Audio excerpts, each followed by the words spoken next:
करोड़ों का व्यवसाय भी हुआ है इस महाकुंभ में। कल जी पर एक रिपोर्ट हमने चलाई थी कि एक बेरोजगार लड़का आया, उसने वहां चाय की दुकान लगाई और वो लाखों कमा रहा है वहां पर।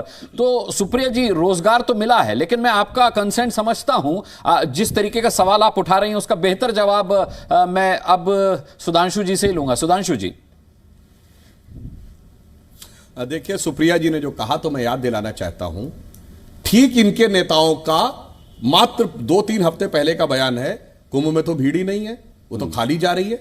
ऑन रिकॉर्ड अखिलेश यादव जी का बयान है, वो ट्रेनें खाली की खाली जा रही, मैंने सब देखी है, ड्रोन से पिक्चर दिखाओ। अब जब भीड़ दिखने लगी, अरे साहब भीड़ हो गई है, अव्यवस्था हो गई है। मेरा सिर्फ विनम्रता से कहना है, एक बार ये कह दीजिए कि वो बयान झूठा था, एक बार ये कह दीजिए ना वो बयान झूठा था।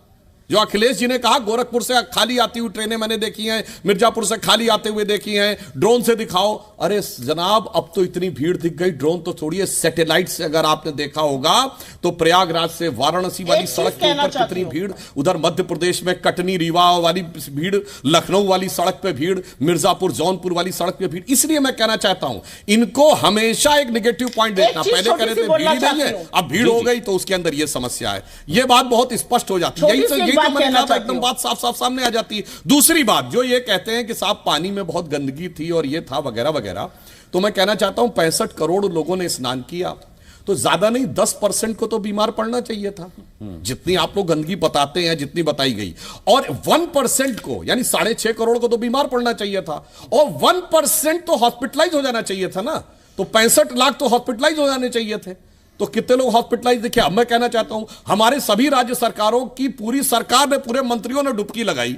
कितने मंत्री आपको दिखे कि एक दिन के लिए भी वो ऑफ हुए हो, किसी को कोई बीमारी हो गई हो, कुछ हो गया हो? ये इसे कहते हैं हाथ कंगन को आरसी क्या, जो आपने बोला ना, छोटी सी बात कहना चाहती हूं क्या जी, ये साफ समझ में आ जाता है। जी सुप्रिया जी, छोटी सी टिप्पणी कीजिए। क्या जी, ये साफ समझ में आ जाता है। जी सुप्रिया जी, छोटी सी टिप्पणी कीजिए, फिर मैं बाकी मेहमानों को। छोटी सी बात, जी जी, छोटी सी बात, छोटी सी एक बात कहना चाहती हूं। आपके चैनल पर मैं देख रही हूं 2700 सीसीटीवी कैमरे, 200 से ज्यादा एआई बेस्ड कैमरा। अभी ये खुद एआई और ड्रोन्स की बात कर रहे थे।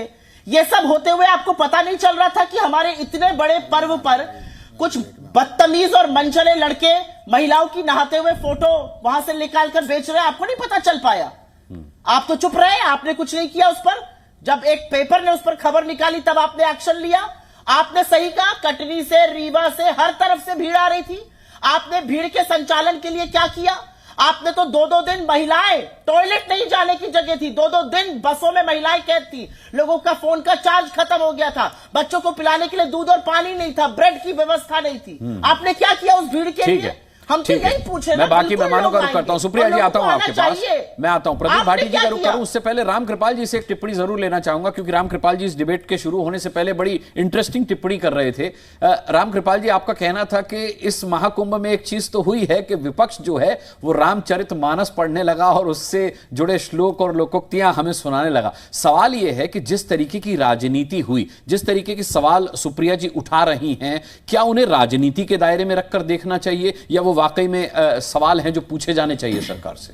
देखिए, आपने जो एक बेसिक सवाल जब शुरू में हुआ था कि आज जो कुछ भी संपन्न हुआ है उसका श्रेय किसको जाए। हाँ, मैं एक ही बात कहूंगा कि थोड़ा सा हम पीछे जरा मुड़ के देखें। शाहबानों के केस के तुरंत बाद जब शुरू हुआ मंदिर यहीं बनाएंगे, तो एक कुल मिलाकर के एक सफर शुरू किया गया था जो धीरे धीरे आगे बढ़ता रहा। लेकिन 2014 के बाद से जब मंदिर भी बना और सारी चीजें हुई, और जिस तरह से पूरी की पूरी अपोजिशन की पॉलिटिक्स, कांग्रेस की तो बात छोड़ दीजिए, सीपीएम के लिए जहां था कि रिलीजन इज ओपियम, मार्क्स का जो कहना था कि धर्म जो है अफीम की तरह है, सीताराम येचुरी जैसे लोग भी ये बात बोलने लगे थे। महाभारत के तमाम पात्रों का वो जिक्र कर रहे थे। जब आप को पौराणिक ग्रंथों से ही सारी विपक्षी पार्टियां उदाहरण ले लें, तो वो तय जान लीजिए कहीं न कहीं उनके नीचे से जमीन खिसक रही है।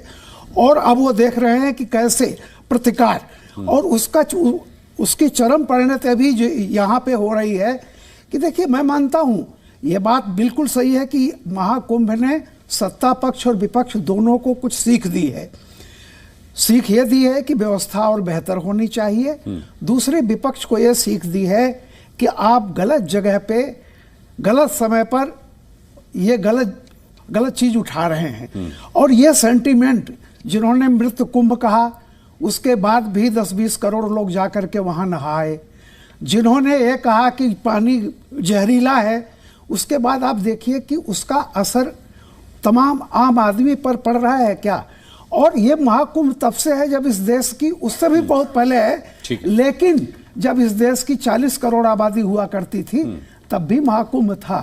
लेकिन आज अगर 65 और 70 करोड़ लोग नहाने जा रहे हैं, पूरा यूरोप और अमेरिका की आबादी बिना कोई मास्क लगाए नहा के आ रही है, तो थोड़े बहुत अगर चीजें होती हैं तो होंगी।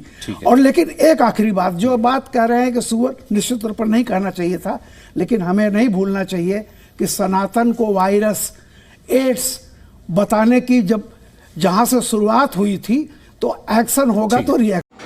हेलो दोस्तों, ये फोटो आपको कैसा लगा? अच्छा लगा तो कमेंट में ज़रूर बताइएगा, और वीडियो को ज़्यादा से ज़्यादा शेयर करिए, चैनल को सब्सक्राइब कर लीजिए। जय हिंद दोस्तों।